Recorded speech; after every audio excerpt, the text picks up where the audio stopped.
One of the really lovely things about my career that has been so much fun is that I've been able to write about a huge range of different topics, right? So I've written about neuroscience and video games and 18th century chemistry and cholera. Uh, you look at that massive kind of material and you're like, well, what's the common thread? I think the thing that unites almost all of those books is this interest in new transformative ideas that end up really changing society in fundamental ways. Whether those innovations are happening in the arts, whether they're happening in the sciences or in technology or in politics, that's the thing I'm just endlessly fascinated by. I told the story of Edward Jenner, who is famous for kind of inventing the smallpox vaccine as one of the great kind of heroes of modern medicine. His innovation was preceded by another really foundational innovation, which was what was called variolation, which is not quite the same as vaccination, but an important precedent for it.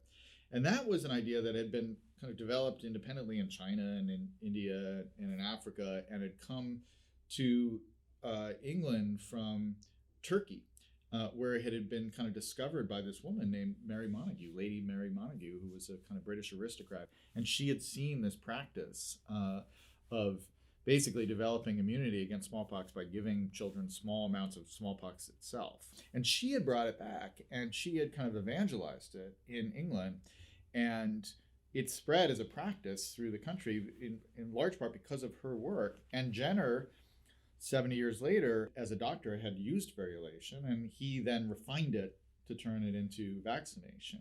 But without Montagu, it's unclear whether Jenner would have had this idea. What's interesting, though, about that story is that it's a classic case where we like to tell the story of, in this case, medical innovation.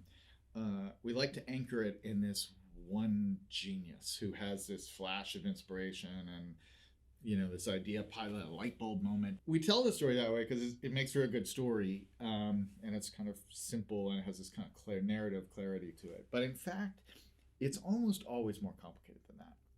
In a sense, what we need to do in thinking about innovation is to move from that isolated lone genius model to kind of a network, collaborative model. The truly transformative ideas rarely come out of a single mind. There are two other layers that we tend to not celebrate enough. And one is infrastructure and one is institutions. In terms of infrastructure, there's a great example. One of the single most important things that we did, in much of the world over the last 150 years or so is we cleaned up the drinking water, particularly in large cities. And that was killing, huge numbers of people with diseases like cholera. So we built sewers, we built water delivery systems. That kind of infrastructure is on some level invisible to us, right? I mean, like sewers they are by definition underground. We never see them.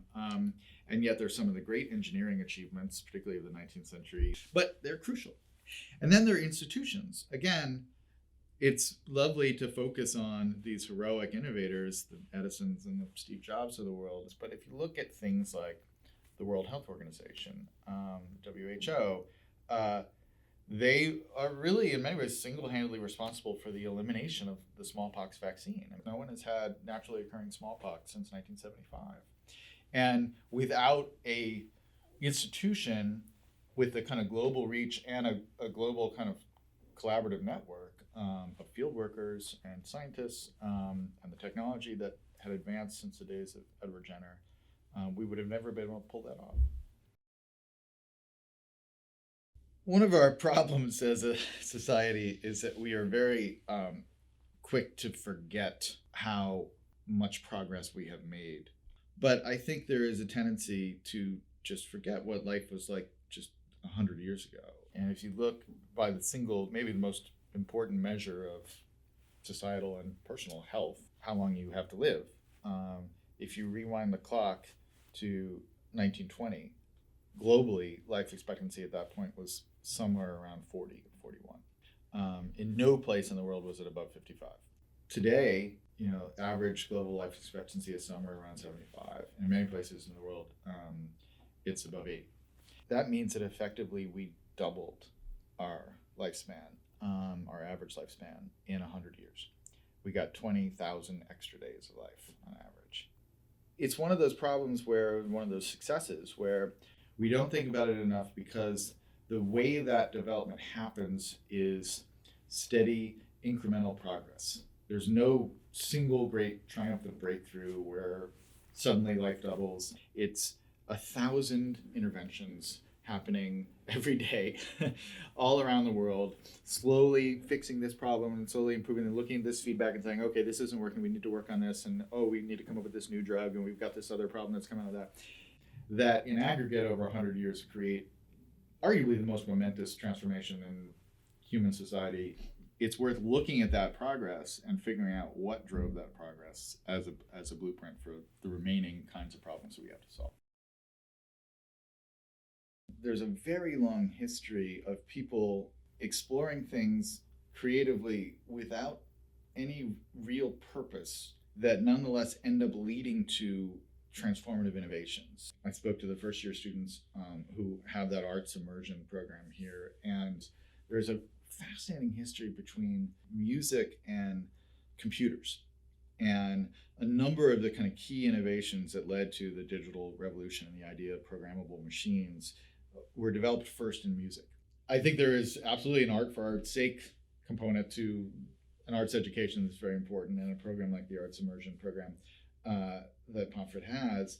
But there's a whole other side to it, which I think is underappreciated, which is actually that pursuit of delight and new experiences and new sounds, or new ways of visualizing the world, also leads to really more serious innovation. Kind of that playful exploration of the world actually ends up outputting all these kind of serious breakthroughs. I was really an art kid.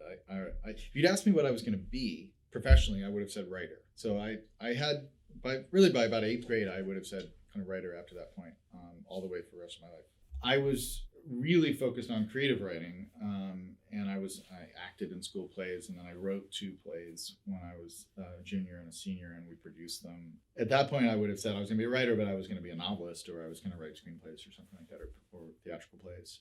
All of which meant that I really did not care about any of the science classes that I took. All I remember is thinking, I guess I might be able to use some of this as like a metaphor in one of my poems. Like, that was my whole attitude. I was like, I don't really care about this. I didn't do particularly well on it because I just was not focused on it. And then at some point in my 20s, I started reading kind of popular science books. I think probably more often than not, I'm described as a science writer.